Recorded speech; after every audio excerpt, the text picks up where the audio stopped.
Marc-André, qui est à la caméra, tout l'hiver durant, on a fait des chroniques ensemble sur différents sujets.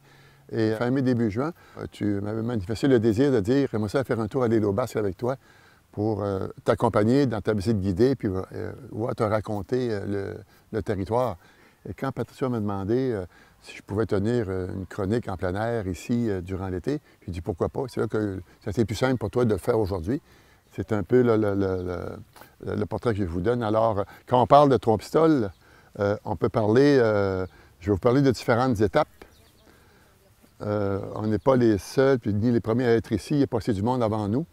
Alors, pour vous dire que si on remonte à, il y a quoi, tout près de 800 millions d'années, le bouclier canadien tel qu'on le voit, qu'on le conçoit, c'est-à-dire la Côte-Nord et le Canada, n'était pas nécessairement au même endroit qu'il est là aujourd'hui sur la planète. Il s'est déplacé, il s'est détaché de notre continent pour pouvoir arriver où ce qui est ici aujourd'hui.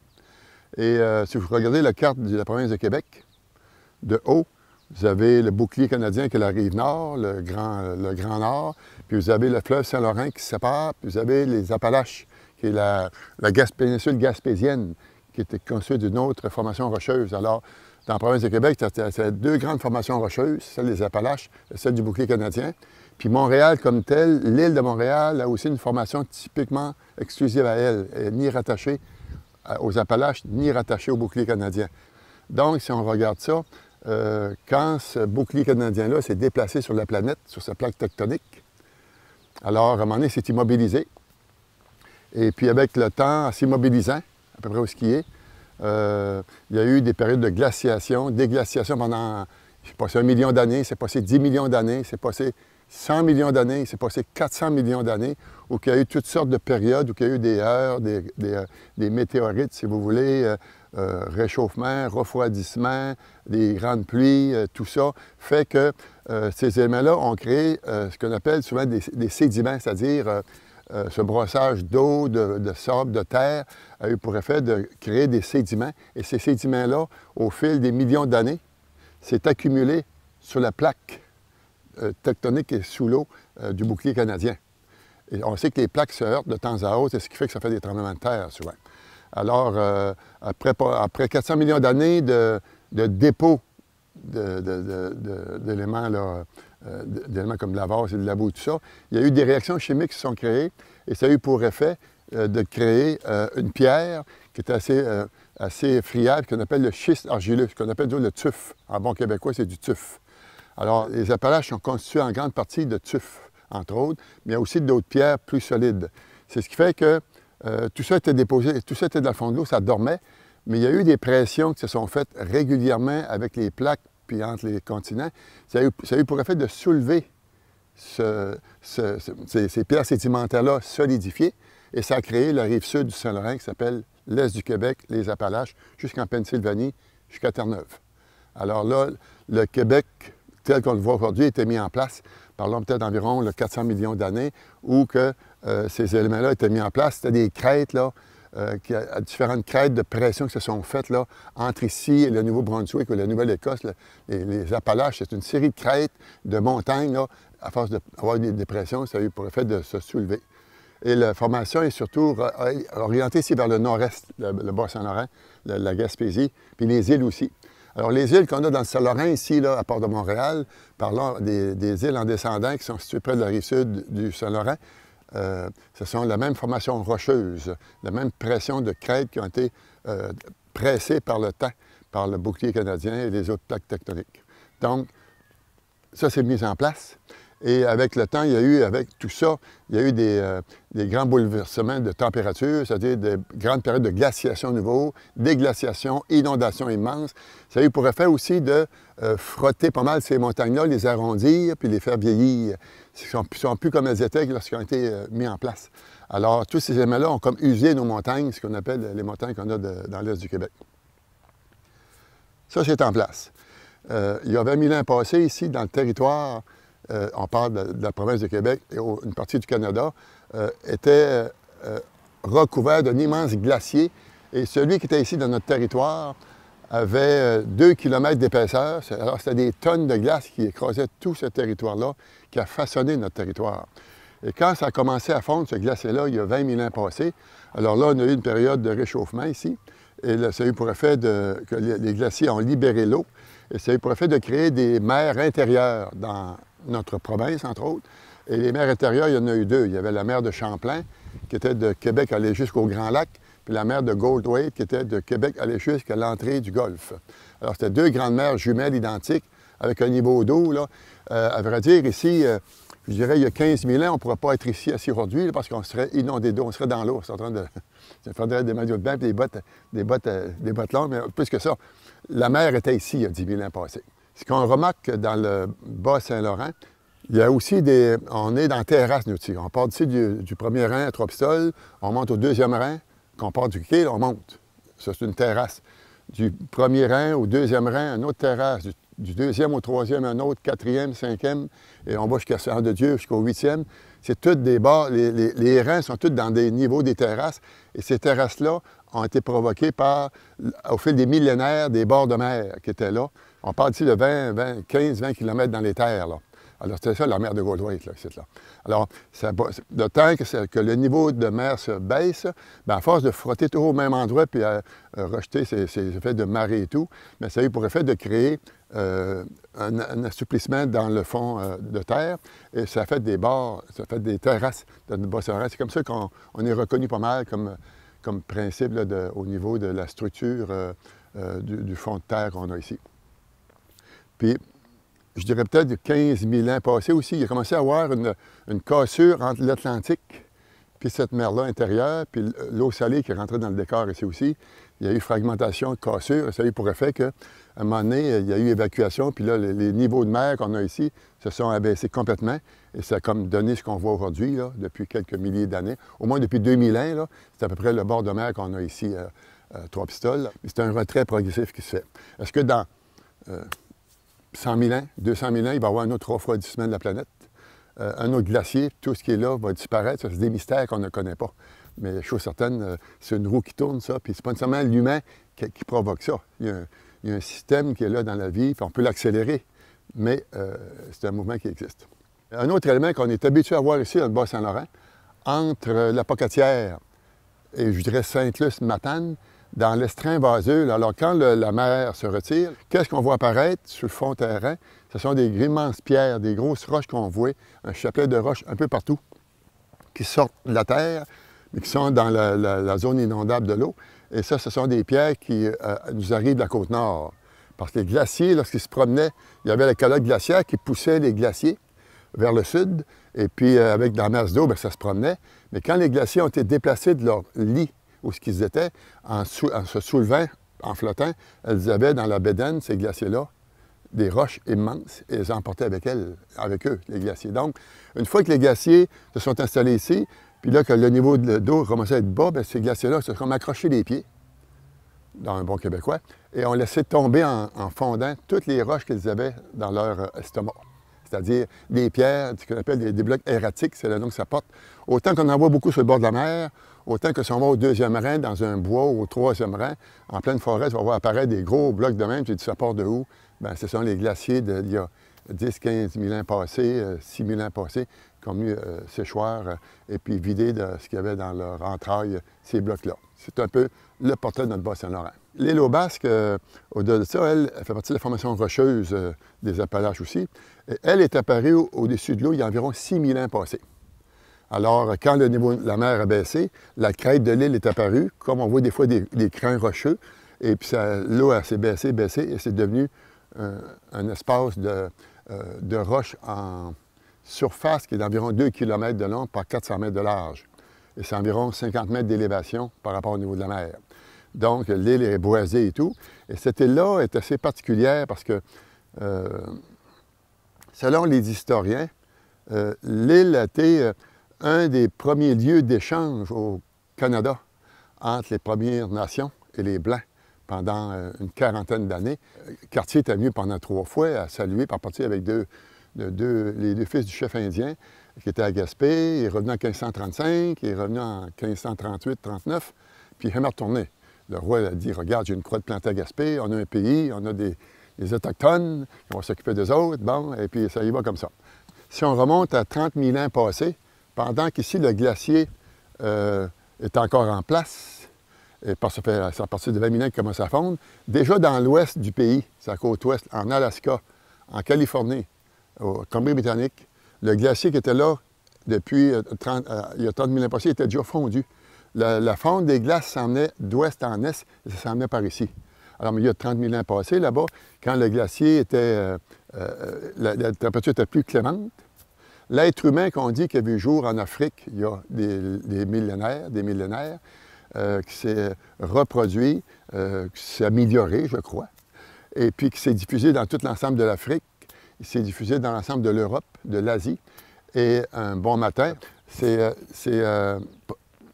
êtres humains-là ont traversé de l'Asie à l'Alaska pendant que le détroit de Bering était asséché. Alors, le niveau de la mer était bas à ce moment-là.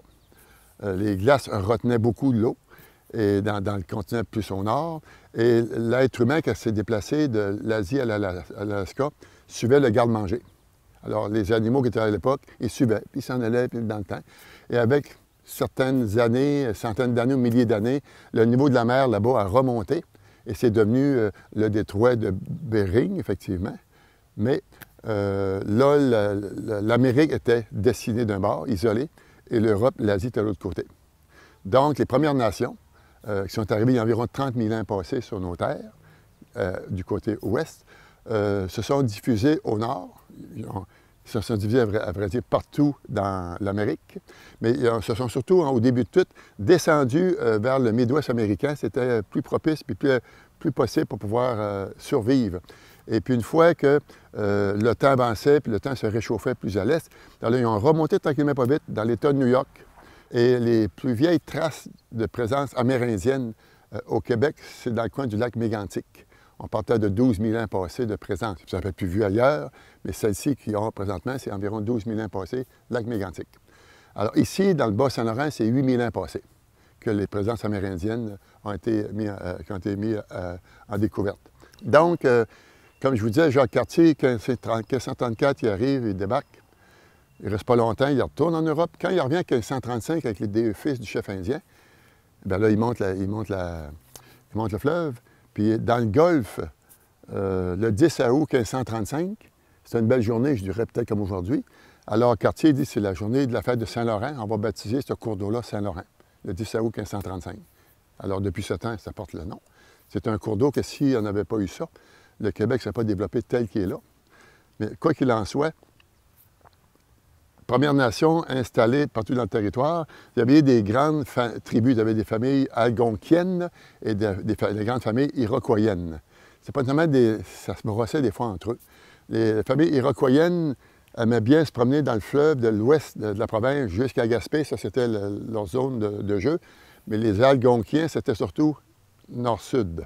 C'est-à-dire, puis ici, Trois-Pistoles, comme tel, était dans un axe drôlement important pour ça, parce que quand les archéologues qui ont commencé à faire des fouilles archéologiques à l'île aux Basques en 1990-91, ça a duré pendant 4 ans, il y avait Laurier Turgeon, qui était responsable du département d'histoire de l'Université Laval, grand spécialiste du 16e siècle au niveau de son histoire puis de l'occupation de l'estuaire. C'est une sommité en soi au niveau de la province. Puis il y avait des archéologues de l'Université McGill qui participaient à ces fouilles-là, puis des archéologues au niveau de la Memorial University de Terre-Neuve qui étaient là aussi. Donc, 3 universités regroupées ensemble, affaires culturelles, et pendant 4 ans, ils fouillent le sol de l'île. Alors, ils ont trouvé tout près de 2300, 2500 artefacts sur l'île, au niveau de différentes tribus amérindiennes. Ils savaient exactement qu'est-ce qu'ils mangeaient, combien de temps ils restaient là, ils ont fait le tour. Alors, l'île aux Basques, pendant 1000 ans, il y a 2000 ans passés, était un carrefour international d'échanges commerciaux entre les différentes tribus qui sillonnaient le Saint-Laurent. Ils venaient se reposer, échanger, puis ils retournaient. Alors, les tribus qui partaient est-ouest pouvaient faire des pauses sur l'île, puis celles nord-sud qui partaient du Nouveau-Brunswick, les Indiens traversaient par lac et rivière, puis du côté nord, c'était pareil, le Saguenay, le lac Saint-Jean. Alors, c'était le même principe. Donc, ça a duré pendant 1000 ans. Puis quand l'homme blanc commençait à rentrer ici dans le territoire, eh bien là, toute la gestion de business entre les Blancs et les Amérindiens s'est transférée à Tadoussac. Entre-temps, il y avait des bons chasseurs de baleines qui s'appelaient du Pays Basque, du côté de la France. Il y en avait du côté de l'Espagne, surtout de la France, qui étaient déjà en mouvement. C'était des grands pêcheurs et c'était aussi des chasseurs de baleines. Vous savez, l'île où est-ce qu'elle est, là, au nord de l'île, entre les Escoumins et l'entrée de Charlevoix, c'est le parc marin Saguenay-Saint-Laurent. Traduit dans des simples mots, c'est la salle à dîner des baleines, ou c'est comme un buffet à volonté pour elles. C'est là qu'elles vont passer l'été pour se nourrir, s'engraisser.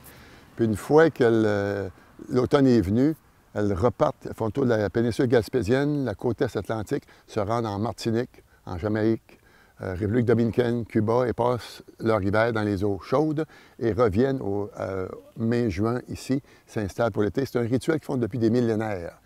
Du côté de l'Europe et de l'Afrique, c'est la même chose. Alors, du côté africain, dans le sud, les eaux sont clémentes. Les baleines, au printemps, remontent, passent devant l'Espagne, passent devant la France, l'Angleterre, rentrent dans la mer du Nord et s'installent où les Scandinaves vivaient. Alors, les Scandinaves, il y a environ 1000 ans passés, eux autres, avaient déjà commencé à chasser la baleine franche.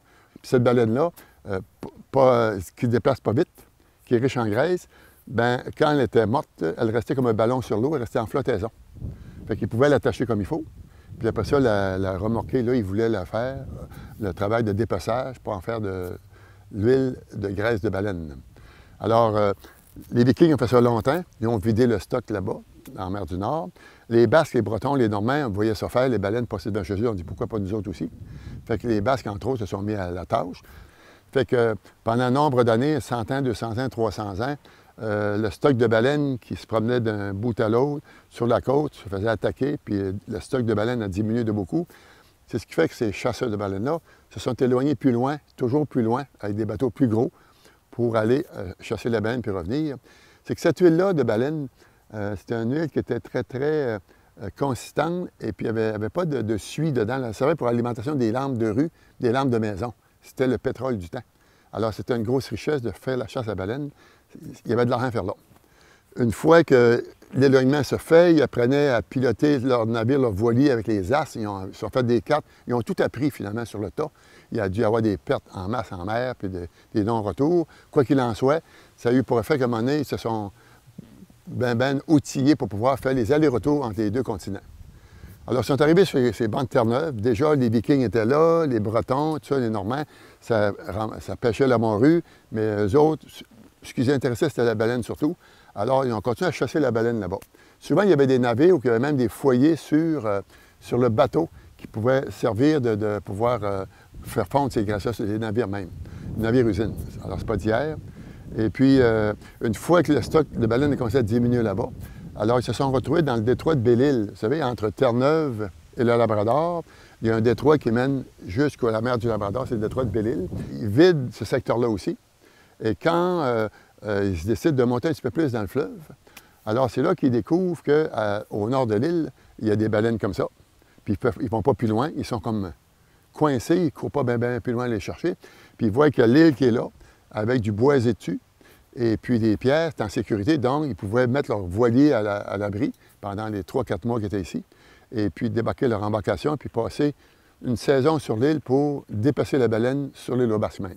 Fait que les archéologues qui ont fouillé l'île aux Basques, ils ont pu retracer dans les archives notariées de Bordeaux le nom des capitaines de bateaux, puis de tous ces matelots et tout ce qu'il y avait à bord des bateaux qui débarquaient ici sur l'île. Il y a 4 fourneaux qui ont été retrouvés sur l'île. Il y en a 3 en évidence, puis il y en a un caché encore sur la végétation, qui est identifié, mais qui est encore dans son état naturel. Tous construits du côté sud de l'île. Alors, quand les archéologues ont fouillé autour de ces fourneaux-là, ils ont pu retrouver dans le sol de l'île des perles, des bagues, de ce que Laurier Turgeon avait trouvé dans ses écrits. Dans l'écrit qu'il a rapporté ici, dans ce qui a été retrouvé dans le sol de l'île, ça commençait à se ressembler pas mal, hors de tout doute. Donc, ce qui en résulte de l'occupation des Basques ici, c'est que cette famille-là s'appelle la famille Oyarzábal. Elle venait de Cibourg, du Pays Basque Nord. Et dès les années 1580, c'est elle qui a occupé le territoire ici pendant au moins 40 ans. Alors, l'île était occupée par les Basques et occupée par les Amérindiens aussi. Champlain n'était pas arrivé encore. Alors, pendant 1580 jusqu'en 1600, les Basques n'ont pas arrêté d'être ici tous les ans, à chasser la baleine, dépecer, retourner en Europe, revenir, donner des cadeaux aux Amérindiens. Les Amérindiens, ce n'était pas leur guerre, ce n'était pas leur terre de jeu sur les baleines. Ils aimaient bien manger le phoque, le chasser, mais la baleine, il n'y avait pas de guerre entre les deux. Les peuplades s'entendaient. Il y avait peut-être un respect au niveau commercial entre les deux peuples. Et je pense que ça a joué beaucoup. Il n'y avait pas d'imposition. On va vous montrer qui est votre bon Dieu, pas de bon Dieu, comment vous agissez. Il y avait une latitude dans ce qui se dégage. Donc, 1580, 90, 1600, les baleines commencent à disparaître ici. Les Basques commencent à voir que là, il va falloir trouver une autre façon de faire de l'argent en venant ici. Les Amérindiens qui vivaient dans les terres durant l'hiver pour s'éloigner du froid, alors se divisaient le territoire à Squatec, Biencourt, Lac-des-Aigles, Saint-Guy. Alors, ils s'installaient là l'hiver, ils laissaient leur canoë sur le bord du rivage, puis quand ils revenaient au printemps, bien, il y avait leur fourrure de castor qui avait trappé castor, le loup, le coyote, le renard, puis toutes ces belles fourrures-là travaillées, ils les vendaient, commerçaient avec des Amérindiens, les Iroquois, puis aussi les Indiens qui étaient aux États-Unis, qui n'avaient pas la chance d'avoir d'aussi belles fourrures. Alors, les Basques, eux autres, ont vu ça, ce potentiel-là, fait qu'ils ont dit aux tribus ici, dans le territoire de l'Est, tout ce que vous attrapez comme fourrure, là, ne courez pas ailleurs, là. Nous, on va venir débarquer ici, venir à un point X, l'île ou ailleurs, puis on va acheter tout ce que vous avez, puis on va retourner en Europe. Ça fait que le chapeau tricorne que l'Européen avait à une certaine époque, les années 1600, 1700, en peau de castor, était très prisé, et ça valait un bras. Alors ça, là, les Basques avaient flairé ça, cette bonne affaire-là, et ça roulait de même. Mais le roi était moins heureux de ça, de voir que son territoire découvert quelques années auparavant se faisait vider de sa richesse par des gens qui ne voulaient rien savoir de se conformer à ses règles. Fait que le roi, à leur moment donné, il a commencé à brosser les choses. Et là, il a envoyé Samuel de Champlain ici. Il avait Port-Royal au début, mais en 1608 pour développer Québec. Et une des premières missions que Champlain avait, entre autres, c'est de faire sortir les Basques du territoire, parce que le roi revenait prendre ses terres. Ça fait que... Puis ses richesses aussi. C'est ce qui fait que pendant quelques années, Champlain et les Basques, c'était des confrontations solides dans le fleuve, à savoir là, qui va aller gagner, puis ça jouait dur. Avec le temps, ce que les historiens disent, c'est qu'en 1610, il y a deux Basques qui ont monté à Québec pour assassiner Champlain. Ils ont raté leur coup. Champlain les a condamnés sur place royale dans ce coin-là, et puis il leur a fait couper la tête et exposer leur tête sur des piquets pour pouvoir dire, écoutez, là, on ne badine pas avec la loi ici, avec l'autorité française. Tu ne marches pas dans les reins, bien, on te passe au cash. Alors, c'est ce qui s'est passé avec ces Basques-là. Et ils ont commencé à sortir de la soupe chaude. Fait que les Basques se sont retirés un peu du territoire pour aller dans d'autres mers du monde, en paix, pour chasser ou faire ce qu'il y avait à faire. Ils sont devenus aussi des corsaires, des pirates. Alors, quand la France débarquait ici avec des beaux bateaux remplis de vin de cassis, là, vous savez, du bon vin pour alimenter la bourgeoisie de Québec puis de Montréal, bien, il y avait du monde souvent qui les attendait en cours de route pour les attraper. Alors, eux faisaient partie de ce décor-là. Mais c'était des grands marins. C'est un peu l'histoire là, de l'île, du territoire. Là, on parle de période amérindienne, période basque, Champlain. Puis après Champlain, 1608, 1610, 1620, lui, il a une responsabilité. C'était de développer la Nouvelle-France, mais ça n'allait pas vite, ben. Ça fait que le roi, à ce moment-là, a mis en place ce qu'on appelle la Compagnie des 100 associés, qui a débarqué ici au Canada et qui avait le mandat de développer la Nouvelle-France sous forme de seigneurie. Puis en dedans, il y avait un mandat de 15 ans pour remplir ces seigneuries-là, au moins avoir 4000 personnes dans le territoire de la Nouvelle-France. Les seigneuries ont été créées, tous pratiquement en bordure du fleuve, et il y a eu environ 275, là, je n'aurai pas le nombre exact, mais parler au moins 215, 280 seigneuries qui ont été concédées ou installées dans la province de Québec, dans la Nouvelle-France, et étaient surtout concentrées entre Québec et Montréal, et Trois-Rivières et Montréal. Puis après, quand ça se remplissait, bien là, ça commençait à descendre un petit peu. Eh bien, les premiers propriétaires ici de la seigneurie des Trois-Pistoles, c'était en 1687 qu'elle a été concédée à Charles-Denis de Vitré, qui ne l'a pas occupée. Puis ça agaçait les gens de la Compagnie des 100 associés de « Tu peux avoir une seigneurie, mais si tu ne t'installes pas dessus, là, ça ne rapportera pas. Donc, il va falloir que tu bouges. » C'est ce qui fait que 1687, il l'a. Et puis, entre-temps, Jean Rioux, lui, arrive ici en Nouvelle-France en 1677. Puis ceux qui débarquaient ici devaient avoir une entente signée comme quoi qu'ils venaient ici pour avoir un travail, pour un contrat de 3 ans, 4 ans chez déjà un seigneur ou autre. Fait que lui, il avait ça. Alors lui, il avait un contrat signé avec la famille de Nicolas Leblanc, qui était sur l'île d'Orléans. Quand il a commencé à travailler, même pas un an après, Nicolas Leblanc est décédé. Puis en 1678, le 10 janvier, après avoir publié Les Bains à quelques reprises, Jean Rioux et Catherine Leblanc, notre ancêtre, la fille de Feu Nicolas, se sont mariés. Lui avait 24 ans, 10 mois, elle avait 13 ans. Elle venait d'avoir 13 ans. Alors il y avait un écart d'âge assez réel, mais son premier enfant qu'elle a eu, tu sais, des fois, puis son père était décédé, son premier enfant qu'elle a eu, Catherine, elle l'a appelé Nicolas. Nicolas Rioux. On a la seigneurie Nicolas Rioux aussi, bon, Vincent, c'est les deux grands seigneurs qui ont suivi après Jean Rioux. Mais mais elle a eu son premier enfant à 18 ans.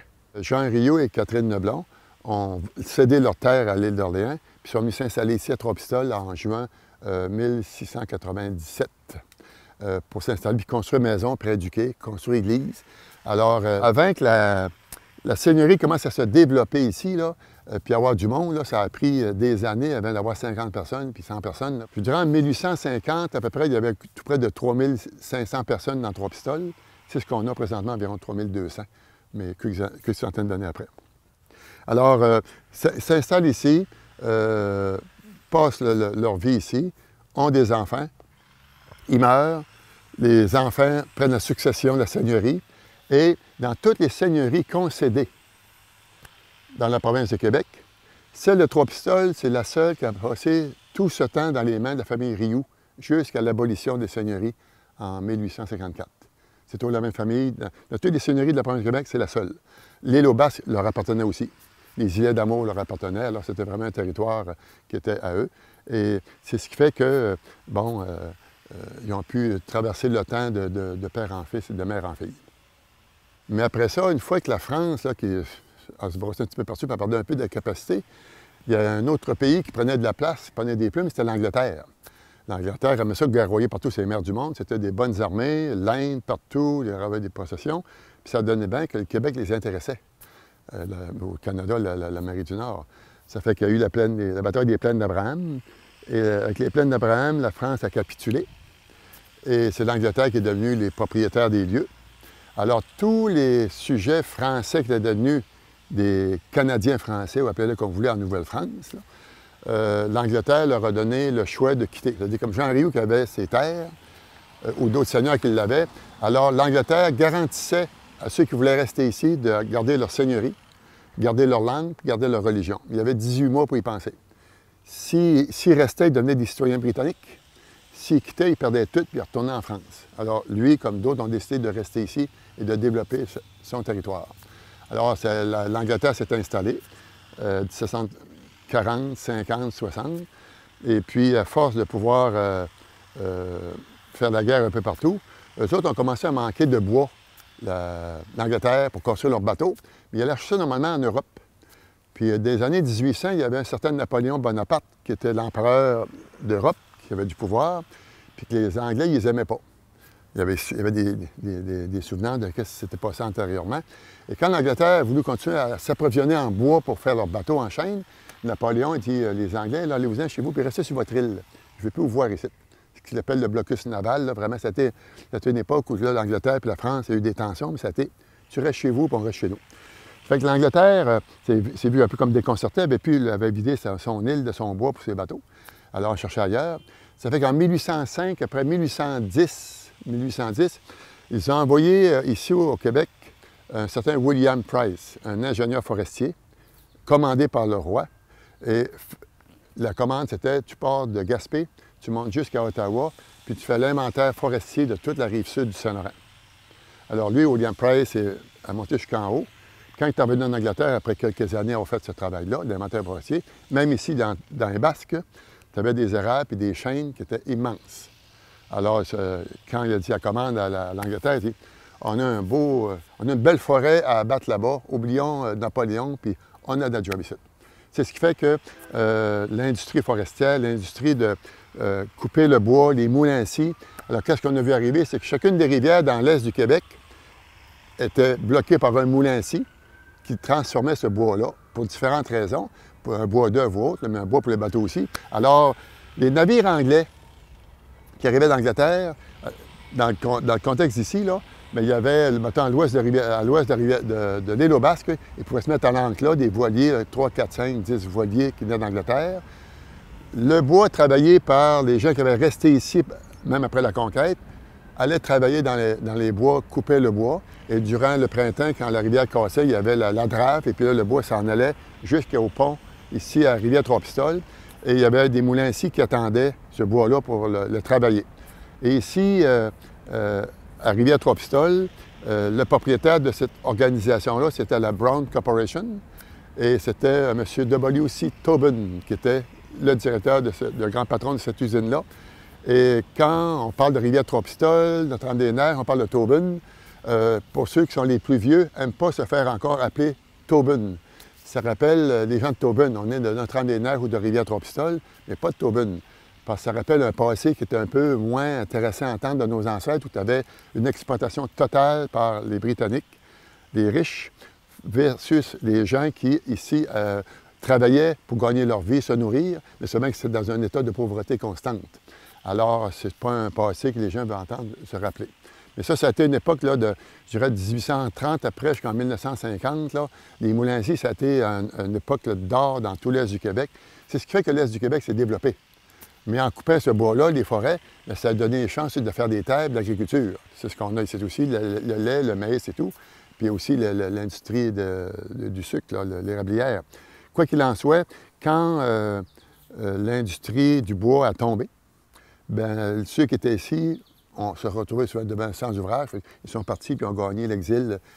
Québec, Montréal, si vous voulez, les États-Unis. Alors, ils se sont éparpillés un peu partout pour gagner leur vie. Puis, il y en a qui ont resté ici, mais il y avait trop de monde pour ce qui avait la capacité de gagner. En fait, Trois-Pistoles, depuis ce temps-là, bien là, il y a eu la période des moulins à scie.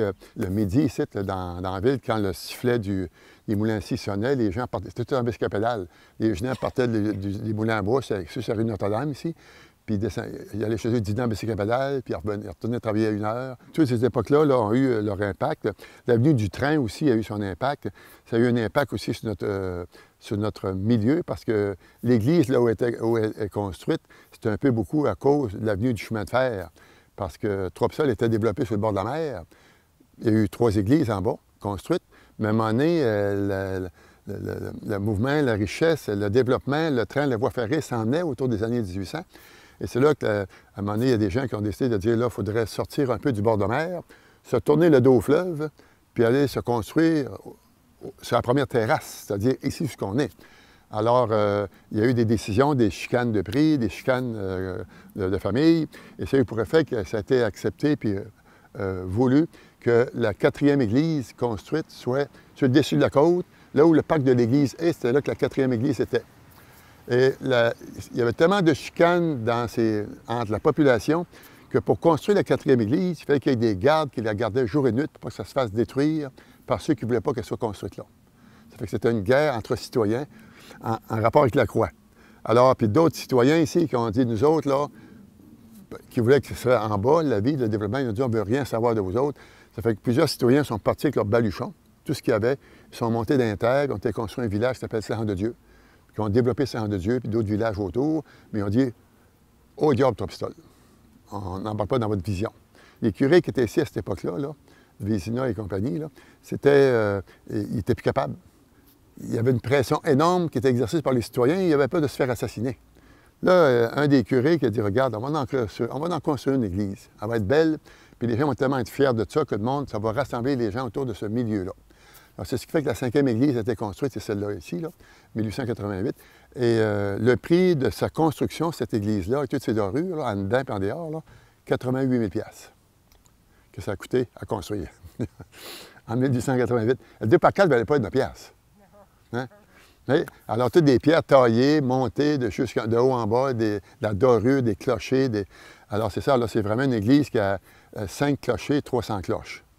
C'est eu l'avènement des goualettes ici, le traversier qu'on a depuis 100 ans ici, qui est vraiment comment vous dire donc, un élément qui est aussi important que l'Église en 2021 présentement aux yeux des citoyens, c'est ne touchez pas notre traversier. Puis il ne faudrait pas qu'un conseil de ville décide de remettre l'Église à terre, malgré que les gens y vont moins. C'est comme des choses, ça ne peut pas ne pas être. Ça a toujours été. Alors c'est important. Et entre-temps, il y a eu des bons personnages. Le notaire Rousseau ici, qui a été très actif à l'époque. Et c'est avec ces notables-là du milieu, actifs, vivants, qui voulaient développer leur milieu. C'est pas eux, entre autres, qui est arrivé, ce qu'on appelle la première école de langue française, l'immersion de langue française au Canada, ça s'est passé ici, il y a 90 ans passés. La ville comme telle, qui était le Grand Trois-Pistoles, Notre-Dame-des-Neiges, la ville, ça s'est scindé en deux en 1916, parce que les gens de la paroisse trouvaient qu'ils n'avaient pas à payer pour les gens de la ville, pour l'aqueduc, les égouts, les TC des rues. Fait que là, il y a eu un grand brassage encore au début du siècle dernier. Et là, c'est là qu'il y a eu un scindage entre les deux, entre Notre-Dame-des-Neiges, Taubin, et la ville. Mais je vous dirais que tout ce temps depuis 1916, je vous dirais que comme maire que je suis, il y a 2 mandats passés, parce que ça fait 5 mandats de 4 ans que je suis à la ville, mais je dirais, il y a 8 ans passés ou 10 ans passés, le maire qui était à Notre-Dame-des-Neiges et moi qui étais maire ici, on avait tous deux l'ouverture de regarder à pouvoir se réunir à nouveau. Depuis 1916, ça n'avait pas été fait. Alors, on a essayé avec la commission municipale et les 2 conseils municipaux ont accepté de s'asseoir ensemble. Et jusqu'au mois de juin, 2-3 mois avant les élections reprennent, alors on était en place pour dire on y va, on se marie à nouveau. Il n'y avait pas grande différence dans les coûts entre ceux qui vivaient à Notre-Dame-des-Neiges et la ville, mais on a dit on ne peut pas le faire tout de suite parce qu'on est en fin de mandat, puis on est mieux d'attendre avec le prochain mandat pour pouvoir faire ce mariage-là de raison. C'est ce qui fait que Jean-Marie Lafrance, qui était maire à l'époque, a décidé de se représenter à Notre-Dame-des-Neiges, moi à la ville ici. Moi, j'ai rentré, puis Jean-Marie s'est fait battre par un opposant qui n'était pas intéressé à voir ce recoupement-là. Alors, la population de Notre-Dame-des-Neiges avait parlé. Depuis ce temps-là, c'était comme le silence radio par rapport à ça. Alors, c'est des mots, là, je vous en parle publiquement, là. Ça va être à la télévision des Basques. C'est des mots qu'il ne faut pas trop prononcer, ça, qu'on parle ça de recoupement. Ici, là, on est encore très proche des clochers. Puis de l'ombrage, il ne faut pas porter ombrage à personne. Si on peut dire qu'on est détaché du ciel, là, puis du bon Dieu, là, puis des curés, là, mais je ne suis pas sûr qu'il y a des appartenances là, on ne peut pas jouer dans ça. Juste pour vous dire, pour finir, c'est vraiment, je pense qu'on a du travail à faire. Moi, en 40 ans, comme j'étais 20 ans conseiller municipal, 20 ans comme maire, j'ai vu développer Trois-Pistoles d'un bout à l'autre, je vous dirais, depuis les 40 dernières années. Ce que je ressens aussi, c'est qu'il y a beaucoup plus d'union et d'ouverture d'esprit présentement entre les élus autour d'une table qu'il y avait il y a 10 ans passés où ça tiraillait. Je faisais partie de ce décor-là, c'était pas drôle à voir. Maintenant, il y a comme une volonté de travailler en commun. Puis il y a une chose qui n'est pas compliquée à comprendre, là. Prenez la ville de Rivière-du-Loup. La ville de Rivière-du-Loup, elle a 20 000 personnes, puis il y a 6 conseillers municipaux, puis un maire. Ou c'est une mairesse présentement, ça fait 7 personnes pour gérer 20 000 personnes. Ici, dans la MRC des Basques, on a 11 municipalités, on est 8 200 personnes, puis on est 77 à s'occuper de la gestion de 8 000 personnes. On est 77 personnes. Alors, quand tu comptes ça, tu te dis, maçon, cherchez l'erreur. Alors, je pense que tôt ou tard, les milieux n'auront pas le choix de réfléchir à voir à ce que notre milieu, si on veut continuer à vivre, puis être à l'aise, pas trop endetter notre monde. Alors, ça va être, je pense, il y a des liens qui devront se poser, des gestes se poser dans le temps. Ça, on ne pourra pas passer, on ne peut pas continuer comme ça. C'est un message que je lance, c'est quasiment même ça dans mon testament. Mais le milieu ici, là, depuis environ 1 an et demi, les gens qui sont ici en place, là, voient la différence. Il y a une recrudescence là, de gens qui quittent la ville puis qui viennent s'installer ici à Trois-Pistoles, dans la région, dans les rangs. Ils fuient la ville. Il y a le COVID, il y a les prix. Là, il y a des... Vous savez, en ville, quelqu'un qui va se prendre un loyer à 1200, 1500, 1600 pièces par mois, c'est pas un travailleur salaire minimum qui peut gagner ça, qui peut faire ça. Beaucoup de gens quittent puis viennent s'installer ici. Alors, les mêmes personnes, avec l'Internet, le Zoom, bien, ils peuvent à 500-600 pièces avoir un logement de qualité, puis travailler à distance. Et là, on voit beaucoup de jeunes qui débarquent ici à l'heure actuelle. Le milieu est en train, je pense, il y a un virage qui se prend qui n'était pas là il y a 5 ans passés ou il y a 3 ans passés. Que ça va donner, je ne sais pas. C'est un peu ça. Fait que merci de m'avoir supporté, au moins, Caroline, une auditoire intéressant. C'est ça. Merci bien.